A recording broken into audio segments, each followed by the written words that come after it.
When you're reviewing the exchanging self for others method and then the combined method, one conversations we had at the breakfast table was with the 7-point cause and effect, where you could dedicate one day to each of the points and just keep cycling through them as a form of familiarity.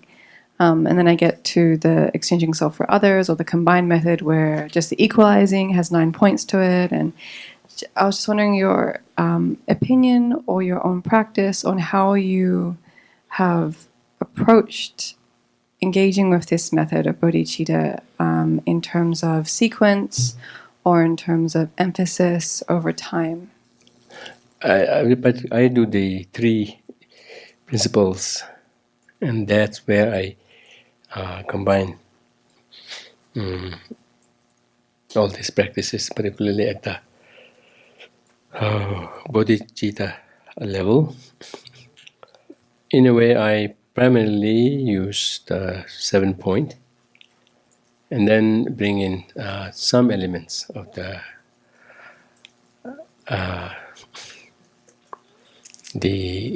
equalizing and exchanging self and others. Not goes into the Tonglen part necessarily, or sometimes although, but not part of the usual practice. But then equalizing as well as exchanging, and then the advantages, disadvantages of the self-cherishing that I build in. But I also premise that on the all sentient beings being mother and other forms of relation. So I kind of feel comfortable in that, and because partly it's coming from seeing how if we bring rebirth into picture, then it seems to explain so many things. Whereas if you don't bring, then it's short-sighted and doesn't go far. It doesn't explain how things would come, and also that seems to leave so many of the actual situations without much explanation. So that's how, in a way, mine is not more complete of the first method, and bringing in some elements of the second, but not completely combining it into strict, complete combination. Yeah, so mostly focusing on the kindness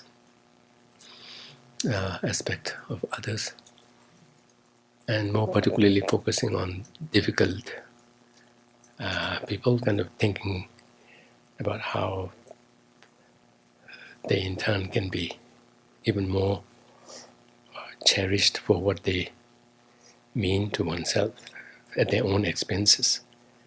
So that's what helps me warm up, warm the heart towards everyone. I kind of like imagining being in that role of child and mother with everyone in different scenarios, as well as in other relations, but more particularly that of mother and child, of how even taking one instance, even taking one kind of birth as womb born, how that relation can be so, so affectionate. Even looking at animals, seeing, and then from there, how additionally others can be contributing to one's own welfare, irrespective of whether or not with the sophistication of seeing far, but nonetheless doing their best within their own device. So that's what I try to do. I have two questions. Another sections of fortitude. Enduring suffering. You mentioned advanced practices to use afflictions to counteract afflictions. Could you explain it a little bit more? I see. Yes. There, by that, not that I myself am capable of doing it, but theoretically, in the tantric texts, in the highest yoga tantra, they speak of utilizing the afflictions into the path, and there it is not so much of afflictions themselves becoming the path, but afflictions being harnessed. Afflictions that are being harnessed to support the path. And there, although I'm not so sure about how ignorance can be one of those afflictions, although there is mention of ignorance, what do you call, dimuglamke, taking ignorance on the path. But then attachment on the path, hate, anger on the path is more a case of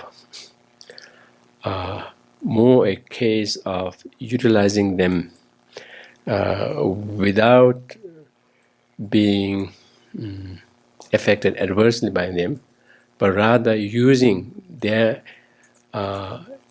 energy or their nature, their very unique nature. Anger is very unique. Anger is anger, not attachment, and attachment is attachment, not anything else. And despite its thorns, right? Despite its thorns, which can be pricking and painful, but it is unique. And if one can handle the say, if it is a corn, handle it without having to really kind of undo the thorns itself, but somehow handle it in such a way that you do not get harmed by it, then it could come, because of its uniqueness, it could come of some use. So, or else we could think of it being the same anger, but with the thorns kind of being removed. So, in any way, that's an advanced practice in the sense one is now able to harness it to one's own good without having to suffer the bad consequences of it. So, in the scriptures, it speaks of ignorance being utilized on the path, seemingly in a similar way. But that part, I'm not so sure. I have checked with people, I haven't, but haven't looked deep into it, except by bringing up in discussions where I didn't get any satisfactory understanding. But I could see how attachment or desire and anger could be utilized on the path, not in the sense of itself becoming part of the path, but kind of preparing the ground for a path. So that's usually in the highest yoga tantra context. The second question was a little bit in another direction. You spoke about also another same section. That monastics have to strive even harder to study and practice, to put the Dharma into practice. But we have to have a certain balance there. And like here at the Abbey, we face more and more requests from the communities surrounding. Yes. There are certain social issues that are kind of urgent too, and like Dharma has really good Dharma advice to bring into, and then we nuns, we go out and help. And so there's a question, we have that raised here too, how much engagement is healthy? So what is your perspective on that? As a group, as a community, definitely has to have the involvement. And that means individuals would have to play a part in it. Yeah, so I think I mean, that's again a question of striking the balance between the two, and that would mean kind of distributing the responsibility, not that being on some all the time, but kind of distributing them. And by distributing them, that will also expose others to the challenge, etc., and thus would have opportunity to hone up their awareness and whatnot. But at the same time, has to be always aware, mindful of the importance of the mental integrity. So that inner focus has to be even more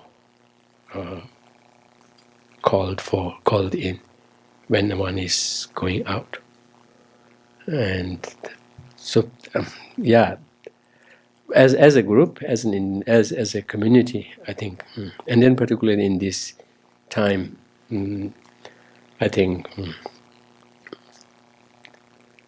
participating in the community services and having say in the community decisions, I think is very important. And then, just as the requests are coming, I think the community is has special responsibility and also has advantage in being exposed to the Dharma, etc., to be able to bring in some other new perspective to the problems like that. So kind of contribute to the general discussion.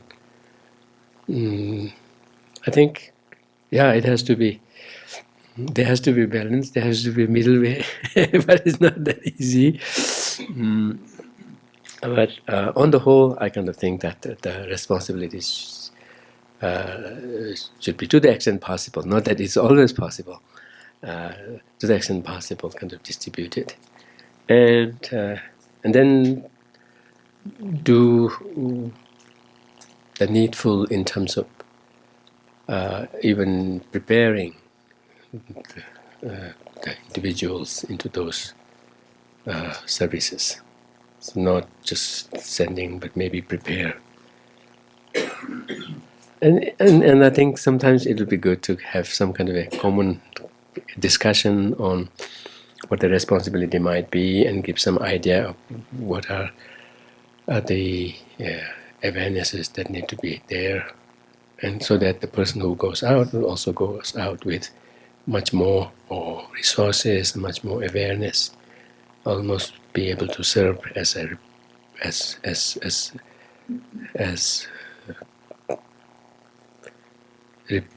actually be able to represent many people, many minds.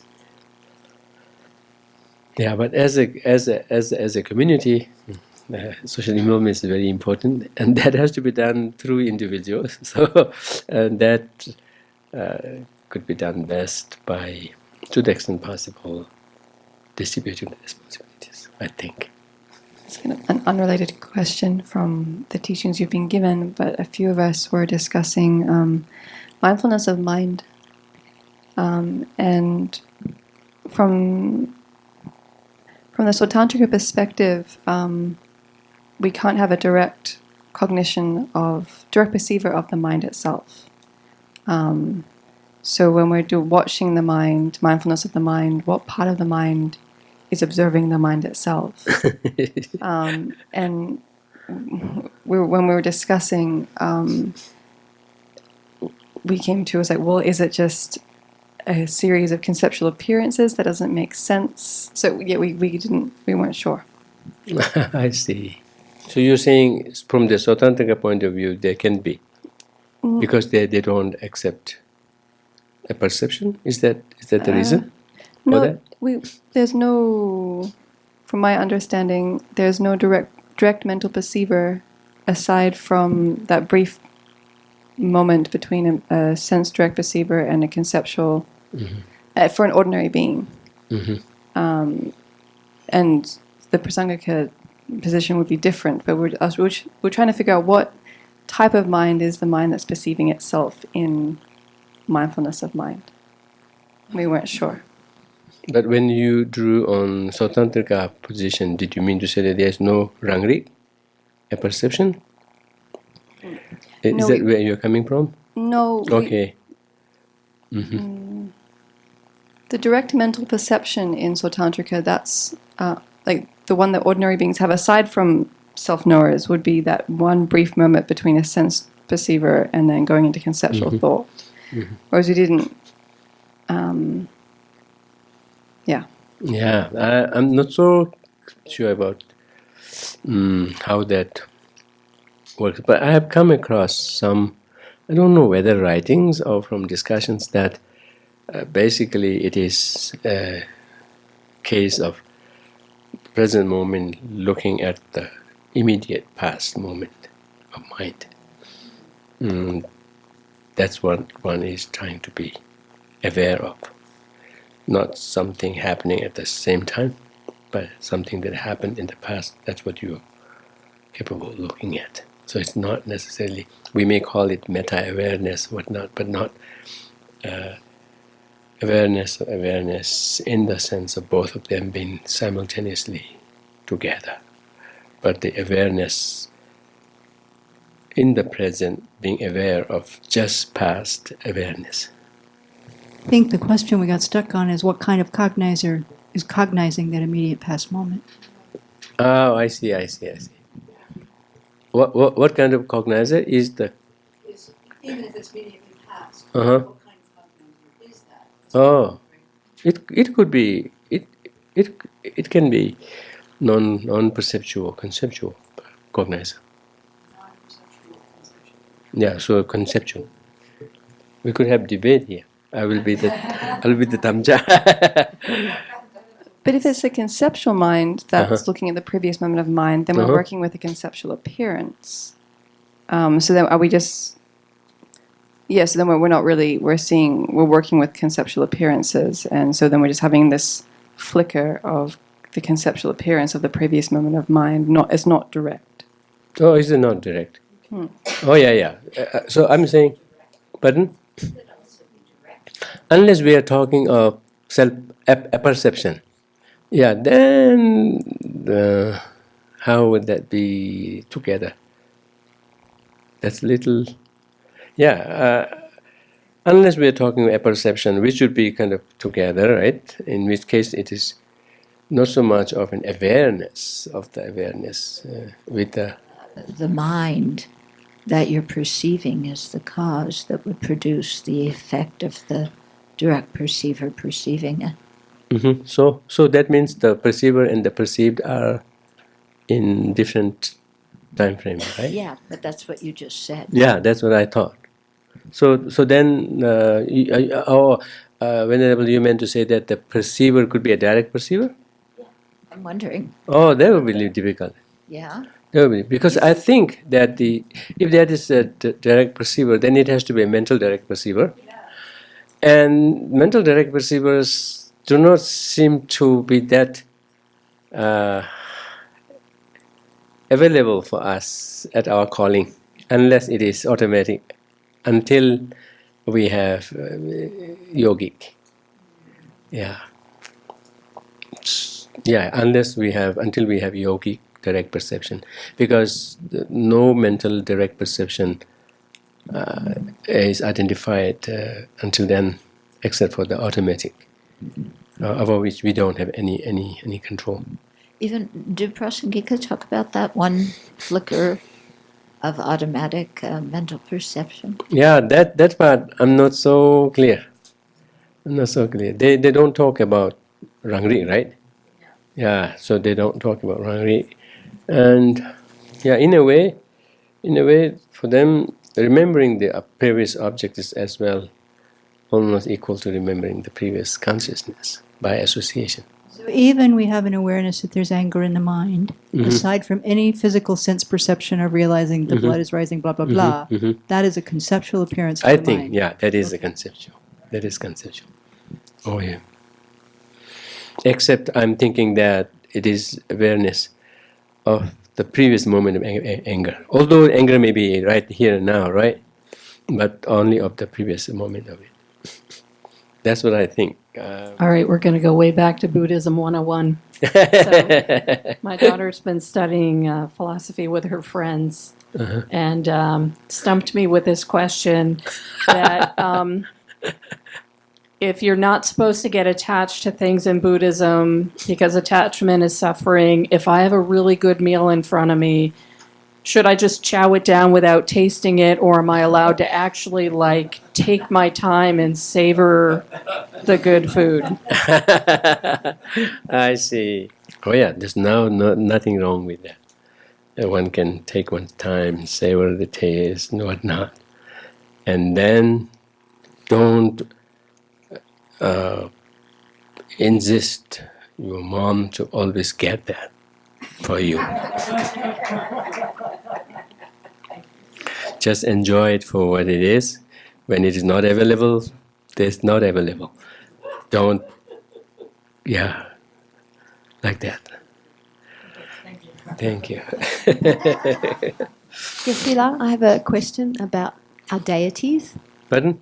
Our deities. I have a question about our deities. Mm-hmm. Can you tell me what the difference is between our Buddhist deities and, say, for example, the Hindu gods or deities? Mm-hmm. I see.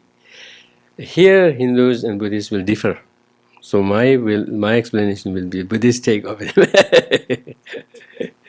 So, yeah, amazingly, Buddhists just about Buddhists account for all of the just about all of the Hindu gods, but not necessarily at that level that they revere. So, most of the Hindu gods will be gods not at the stature that I think they take it to be, some to the point of being the creator or whatnot, or being fully consummate being, whatever they may So think the of that Hindu to gods be. are still in the realms, in the god realms. You're saying they're still Yeah. in they're still in samsara. Is that what you're saying? At least those we have identified. Yeah. We So say, like Brahma and those ones that oh we yeah, mentioned. yeah. So they may or may not be the same that we are talking about, but at least by the names it seems the same. So if we go by that, then yes, they are accounted for, except they are part of the samsara with slightly better circumstances. But they're impermanent. Pardon? They're impermanent, like everything else in samsara, right? Mhm. The gods are impermanent. Yeah, they're impermanent. And so now our deities, how do they? Pardon? And our deities, you're saying, have gone beyond samsara. No. No, I don't know in what context you are using the term deity. like Tara and the ones that are all on the tankas. The ones that Medicine Buddha and Tara and all those Yeah. Those are considered as Buddhas. as not Buddhist. I don't know. I don't even know if Buddha is Buddhist. But fully awakened. Yeah. Fully awakened. And are they impermanent? Yeah, they're impermanent with a difference.